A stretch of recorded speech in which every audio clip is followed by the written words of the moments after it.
اللہ کے راستے میں نکلنا یہ آدمی کے صرف اپنے ارادے پر نہیں ہے، اس لیے کہ کوئی بھی کام صرف کسی بھی آدمی کے اپنے ارادے سے نہیں ہوتا۔ کام جو بھی ہوگا دنیا میں، جب بھی ہوگا، جہاں بھی ہوگا، اس میں اللہ پاک کا ارادہ ہوگا۔ اللہ پاک کے ارادے کے بغیر کچھ نہیں۔ ساری دنیا کے انسان مل کر کے بھی کسی ایک کام کے لیے ارادہ کر لیں اور صرف اکیلے اللہ پاک کا ارادہ اس کام کے بارے میں نہ ہو، تو ساری دنیا کے انسانوں کے ارادے کے ہونے کے بعد بھی وہ کام نہیں ہوگا، اس لیے کہ اللہ پاک کا ارادہ نہیں۔ اور اللہ پاک اکیلے کسی کام کا ارادہ کرنے اور پھر ساری دنیا کے انسان مل کر کے اس کے خلاف ارادہ کریں تو ساری دنیا کے انسانوں کے خلاف ارادے کے بعد بھی وہ کام ہو جائے گا، اس لیے کہ اللہ نے چاہا۔ تو بات یہ ہے، صحیح بات، کہ اللہ پاک کے ارادے کے بغیر کام نہیں ہوتا۔ ہم نے کسی کام کے لیے ارادہ کیا اور اللہ پاک کا بھی ارادہ ہو گیا تو وہ کام ہو جائے گا، اور ہم نے کسی کام کے لیے ارادہ کیا اور اللہ پاک نے اس کام کے لیے ارادہ نہ کیا، وہ کام نہیں۔ حضرت علی رضی اللہ تعالیٰ عنہ نے فرمایا، میں نے اپنے ارادوں کو ٹوٹتے ہوئے دیکھ کر اللہ کو پہچانا۔ کتنے کاموں کو میں سوچتا ہوں، کتنے کاموں کا میں ارادہ کرتا ہوں، اس میں سے کچھ ہوئے کچھ نہیں ہوئے۔ تو بھائیو، دوستو، بزرگوں، اس اعتبار سے جو لوگ اللہ کے راستے میں جانے کے لیے یہاں آ چکے، اپنے گھروں سے نکل کر، وہ خوش نصیب لوگ ہیں اور وہ اپنے آپ کو خوش نصیب سمجھیں، اس اعتبار سے کہ ہمارا نکلنا صرف ہمارے ارادے سے نہیں، بلکہ ہمارے اس نکلنے میں اصل اللہ کا ارادہ شامل ہوا۔ ہمارے پاس چائے کی یہ جتنے لوگ اللہ کے راستے میں نکل رہے ہیں، ان سب کے لیے یہ بات قابل شکر ہے۔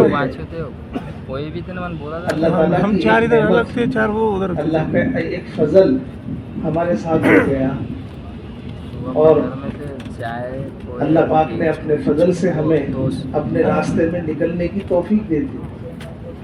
کتنے لوگ ایسے اس راستے میں نکلنا چاہتے تھے، نام بھی لکھا ہوا تھا، پیسے بھی جمع تھے، بستر بھی آ گیا، لیکن آدمی نہیں آ سکا۔ کتنے لوگوں کے پیسے جمع رہ گئے، کتنے لوگوں کے نام لکھے ہوئے رہ گئے، اور کتنے لوگ کا سامان مسجد میں آ کے پڑ گیا، لیکن وہ نہیں آ سکے۔ اور بہت سے لوگ آنے والوں میں ایسے بھی ہیں جن کا کوئی نام نہیں تھا، جماعت چلنے لگی تو چلتے چلتے جماعت کے ساتھ شامل ہو گئے، چلو ہم بھی چلیں۔ بھائیو، دوستو، بزرگوں، جو لوگ اللہ کے راستے میں نکل رہے ہیں، اپنے آپ کو اس اعتبار سے خوش نصیب سمجھیں کہ اللہ تعالیٰ کا یہ فضل ہمارے ساتھ ہو گیا ہے، اور ہمیں اللہ تعالیٰ کے اس فضل کا شکر ادا کرنا چاہیے۔ شکر کیسے ادا ہوگا؟ زبان کے دو بول شکر نہیں ہے کہ زبان سے کوئی چیز ادا کر دی جائے۔ حضور اکرم صلی اللہ علیہ وسلم نے رات بھر اتنی لمبی نماز پڑھی کہ نماز پڑھتے پڑھتے آپ کے پیروں پہ ورم آ گیا۔ حضرت عائشہ صدیقہ رضی اللہ تعالی عنہا نے آپ کی یہ حالت دیکھ کر آپ سے عرض کیا، یا رسول اللہ، آج آپ کے لیے دن میں جبرائیل علیہ السلام خوشخبری لے کر آئے اور رات میں آپ نے عبادت میں اتنی محنت کل سے اور اتنی جان اور اتنی کوشش کی کہ آپ کے پیروں پہ ورم آ گیا. اللہ کے نبی نے ارشاد فرمایا کہ عائشہ کیا میں اللہ کا شکر گزار بندہ نہ بنوں؟ اللہ کی نعمتوں کا شکر اپنی جان کھپا کر کیا جائے, اپنی جان لگا کر اللہ کی نعمتوں کا شکر ادا کرنا. بھائیو دوستو لوگوں, ایک مرحلہ اللہ کے راستے میں نکلنے کا ابتدائی اپنے گھروں سے نکلنا. شیطان نہیں چاہتا کہ کوئی آدمی مولانا یوسف جو ہے نا اللہ کے راستے میں جائے, مولانا یوسف وہ نہیں چاہتا. اس لیے اس کی پہلی کوشش یہ ہوتی ہے کہ وہ سارے داؤ استعمال کرتا ہے کہ کوئی آدمی اللہ کے راستے میں نہ جا سکے. اللہ پاک نے اس مرحلے سے نکال دیا. دوسری کوشش اس کی یہ ہوگی کہ یہ نکل تو گئے ہیں لیکن نکلنے کے بعد ان کا وقت صحیح نہ ملے, ان کا وقت صحیح نہ ملے, ان کا وقت برباد ہو جائے,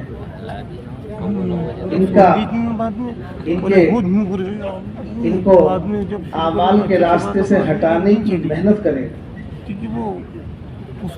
تو بھائیو دوستو, ہمیں یہ دعا مانگنی ہوگی, اے اللہ جس فضل سے تم نے اپنے راستے کے لیے ہمیں نکالا ہے اسی فضل سے ہمیں صحیح وقت لگانے کی بھی توفیق.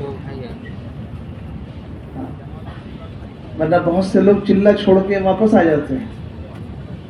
کیوں آ گئے چلہ چھوڑ کے واپس؟ کہ امیر صاحب ٹھیک نہیں ہے. کسی سے پوچھا آپ کیوں آ گئے؟ انہوں نے کہا کہ امیر صاحب تو ٹھیک ہے لیکن ساتھی ٹھیک نہیں. کسی سے پوچھا کہ آپ کیوں آ گئے؟ اس نے کہا کہ امیر صاحب بھی ٹھیک ہے اور ساتھی بھی ٹھیک ہے, جماعت میں کھانا پینا ٹھیک ہے. اور کسی سے پوچھا کہ آپ کیوں آ گئے؟ تو اس نے کہا کہ امیر صاحب بھی ٹھیک ہے اور ساتھی بھی ٹھیک ہے اور کھانا پینا بھی ٹھیک ہے لیکن جماعت کو جہاں بھیجا تھا وہاں کا موسم ٹھیک ہے.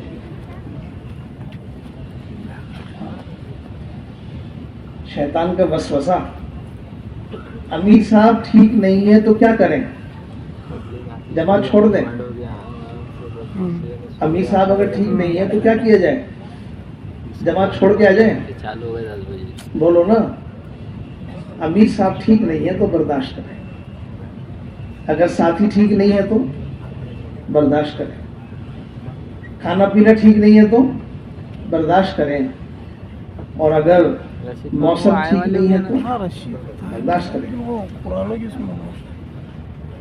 صحابہ کرام جب ہجرت کر کے مکے سے مدینہ آئے تو مدینے شہر کا نام تھا, ایک نام سے پکارا جاتا تھا مدینے کو بخار کا شہر. بخار. تو مدینے میں وبا تھی تو صحابہ اکرام مکے سے ہجرت کر کے مدینے آئے تو مدینے آ کر کے بیمار پڑ گئے. حضرت بلال کے بارے میں آتا کہ وہ اپنے بستر میں پڑے ہوئے روتے تھے, اس کو فکر اچھی تھی, پیلے پڑ گئے تھے بخار میں, اس لیے کہ بیماری جو ہوتی ہے وہ آدمی کو لاغیر کر دیتی ہے.